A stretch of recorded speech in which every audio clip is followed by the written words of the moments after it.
మెదక్ జిల్లా చిన్నశంకరంపేట వరుస హత్యలకు పాల్పడుతున్న సైకో కిల్లర్ ను మెదక్ జిల్లా పోలీసులు అరెస్ట్ చేసి రిమాండ్కు తరలించారు. మెదక్ జిల్లాలో 2 హత్యలు రాష్ట్ర వ్యాప్తంగా సంచలనం కలిగించాయి. దారుణ హత్యకు గురైన 2 వ్యక్తులను హత్య చేసింది ఒకే వ్యక్తి. చిన్నశంకరంపేట మండలం రుద్రారం గ్రామానికి చెందిన ఓటే మల్లేశం అలియాస్ గొల్ల మల్లేష్ అక్టోబర్ 24వ తేదీన ప్రాథమిక ఆరోగ్య కేంద్రం వద్ద హత్యకు గురైన వ్యక్తి. కామారెడ్డి జిల్లా పోసానిపేట గ్రామానికి చెందిన గాజుల నవీన్ గా గుర్తించారు. ఈ నెల 3వ తేదీన పద్మరాయినిగుట్ట బస్టాండ్లో హత్యకు గురైన వ్యక్తి నిజామాబాద్ జిల్లా ఎడపల్లి మండలం కుర్నపల్లి వడ్డెర కాలనీకి చెందిన కొమ్రె స్వామిలను హత్యలు చేసి వారి వద్ద ఉన్న బంగారు వస్తువులను తీసుకుని తన అన్న ఒటెం రమేష్ కు అలియాస్ గొల్ల రమేష్ కు ఇచ్చేవాడు. ఇద్దరిని అరెస్ట్ చేసి రిమాండ్కు తరలించారు. ఈ కార్యక్రమంలో Toopran DSP Venkatareddy, Ramayampet CI Venkatarajagoud, Chinnashankarampet SI Narayanagoud, Ramayampet SI Balaraju, police సిబ్బంది తదితరులు పాల్గొన్నారు.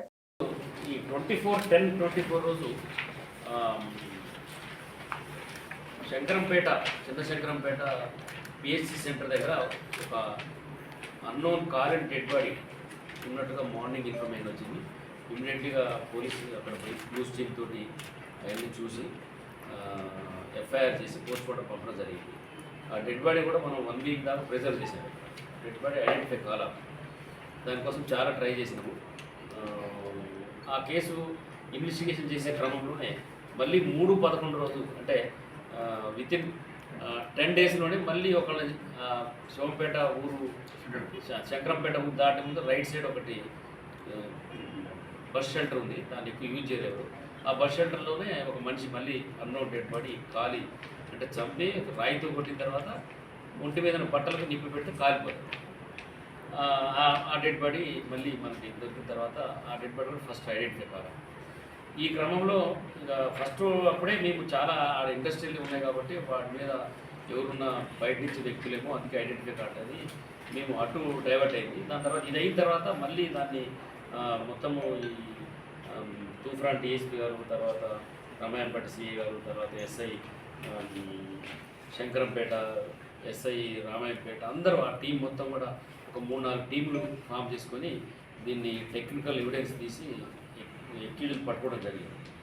ఎక్యూజులు పట్టుకుంటే ఆ ఎక్యూజులు కన్ఫెస్ ఆయన మనం ఇంటరాక్షన్ చేస్తే ఒట్టెం మల్లేష్ అనే వ్యక్తి అక్కడ మన రుద్రారం, అదే ఏరియా రుద్రారం లేదు. ఈయన 2013లో ఒక మర్డర్ కేసులో కన్విక్షన్ అయ్యి 10 years జైలుకి పోయింది. దీని తర్వాత ఆ కేసును మళ్ళీ అప్పీల్ చేస్తే 2017లో జైలు నుంచి బయటకు వచ్చాం. బయటకు వచ్చిన తర్వాత మళ్ళీ ఈయన ఆ జైల్లో 2017లో జూనియర్ అసిస్టెంట్ ఉంటే ఆ జైల్లో పరిచయం అయితే మళ్ళీ ఆమెతో ఏదో ఆమెను హెరాస్మెంట్ చేసిన నాకు కంప్లైంట్ ఇస్తే మళ్ళీ 2017లో మళ్ళీ జైలుకి పోయిన తర్వాత 2019లో మళ్ళీ బయటకు వచ్చింది. ఆ కేసు ఏ పోలీస్ స్టేషన్, కుషాయిగూడ పోలీస్ స్టేషన్లో కేసు వేశారు. బయటకు వచ్చిన తర్వాత మళ్ళీ నా మీద కేసు పెడతారని వాళ్ళ ఇల్లు పోయి తగలబెట్టారు. తగలబెడితే 2019లో మళ్ళీ జైలుకి పోతే అది కేసర పోలీస్ స్టేషన్లో కేసు అయింది. ఈ జైలు 2019లో పోతే 2022లో జైలు నుంచి బయటకు వచ్చిన తర్వాత అప్పటి నుంచి రైల్వే స్టేషను రైళ్లలో తిరుగుకుంటూ చిన్న దొంగతనాలు చేసుకుంటూ రెగ్యులర్గా తాకుంటూ ఉండే క్రమంలో ఇట్లా ఒక సైకో లెక్క ఉండి ఏమున్నా కొడదాం చంపుదాం అనే ఐడియా వచ్చేటప్పుడు ఈయనమ్మడి తిరిగే వ్యక్తులనే ఇద్దరు కూడా ఫస్ట్ మనకి ఈ రమేష్ ఏం చేసినట్టే ఈ నవీన్ అనే వ్యక్తిని రైల్వే స్టేషన్లో తిరుగుతుంటే పరిచయం అయింది. పట్టకొచ్చి మనకి ఇక్కడ ఈ 23rd రోజు 24th 10th రోజు శంకరంపేటలో ఇద్దరు కలిసి వైన్ షాప్ పోయారు, మందు తీసుకున్నారు, పోయి పిహెచ్సి సెంటర్ దగ్గర వెనక కూర్చొని తాగినారు. తాగిన తర్వాత 1 గంట 2 గంటలు ఇట్లా పండుకున్న తర్వాత పండుకున్నోడిని రాయితో కొట్టేసి చంపేసి తగలబెట్టి వెళ్ళినారు. సేమ్ మళ్ళీ రెండో వ్యక్తులు కూడా అంతే, ఇట్లా రైల్వే స్టేషన్లో వాళ్ళిద్దరు కూడా అవారా అంటే ఏం పని లేకుండా ఇట్లా తిరిగి చిన్న దొంగతనాలు చేస్తున్నారు ఇద్దరు కూడా. ఇంకో వ్యక్తిని కూడా సేమ్ తీసుకొని పోయి కొమ్రె స్వామి అని, ఈయనది ఏమంటే ఇది ఎడవల్లి మండలం ఉన్నపల్లి గ్రామం. ఫస్ట్ నవీన్దేమో పోసానిపేట గ్రామం, రామారెడ్డి మండలం, కామారెడ్డి జిల్లా. ఆయన కూడా సేమ్ తీసుకొచ్చి ఇక్కడ సేమ్ వైన్ షాప్లో ముందు కొనుక్కొని తీసుకొని పోయి తర్వాత తాగిన తర్వాత పడుకున్న తర్వాత పుట్టి చంపేసి. ఇది కాకముందు దీని మధ్యలో ఈ 2 మర్డర్, ఫస్ట్ మర్డర్ అయిన తర్వాత 2 మర్డర్లో మధ్యలో ఆ రోజు ఏదో ఫెస్టివల్ వచ్చింది. ప్రయాణం చేసేటప్పుడు ఆ ట్రైన్లో ఒక ప్యాసింజర్ ఉంటే ఈయనే ఉండు. ఒక ప్యాసింజర్ని సుత్తి తీసుకొని తల మీద కొట్టి ఆయన దగ్గర ఉన్న ల్యాప్టాప్, గోల్డ్ కూడా తీసుకొని వచ్చాడు. ఆ మనిషి ఇంకా హాస్పిటల్ ఇప్పుడు కోమాలని ఉండు. ఆ కేసు కూడా రైల్వే వాళ్ళు చేశారు ఆ కేసు. అది కూడా ఇప్పుడు దీంట్లో మనం పెట్టడం జరిగింది. అయితే ఈయన ఈ దొంగతనం చేసిన వస్తువులు ఏం చేసిందంటే వాళ్ళ అన్నకి ఒట్టెం రమేష్ అనే వాళ్ళ అన్న కొట్టించిండు.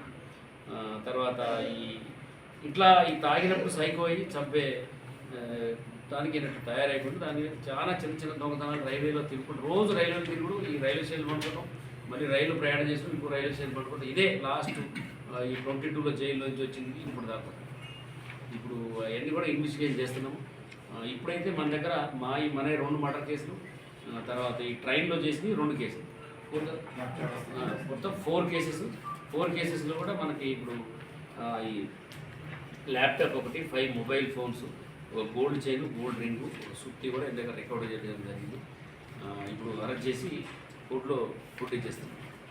ఎందుకంటే అప్పుడు వర్షం బట్టి 10 డేస్లోనే 2 చనిపోవడం, దాన్ని మేము కూడా ఛాలెంజ్ తీసుకొని వితిన్ 15 డేస్లోనే మనం 10 డేస్లోనే దాన్ని డిటెక్ట్ చేయడం జరిగింది. దీనికి మెయిన్ తూఫాన్ టీఎస్పీ గారు, రామాయణపేట సిఐ, వాళ్ళ ఎస్ఐలు అందరూ కూడా, స్పెషల్లీ అలా శంకరంపేట ఎస్ఐ, తర్వాత ఎస్ఐ రామాయణపేట ఎస్ఐ ఎందుకు అందరూ సబ్ డివిజన్ ఎస్ఐలు అందరూ కూడా కష్టపడి పనిచేసినారు. తర్వాత కాన్స్టేబుల్స్ కూడా వాళ్ళందరూ పేరు దీంట్లో ఇచ్చారు. వాళ్ళందరూ కూడా దీంట్లో ఒక 10 రోజులు ఎవరు కూడా నిద్రపోకుండా పనిచేస్తే ఈ కేసు ఒక లైన్కి వచ్చిందంట.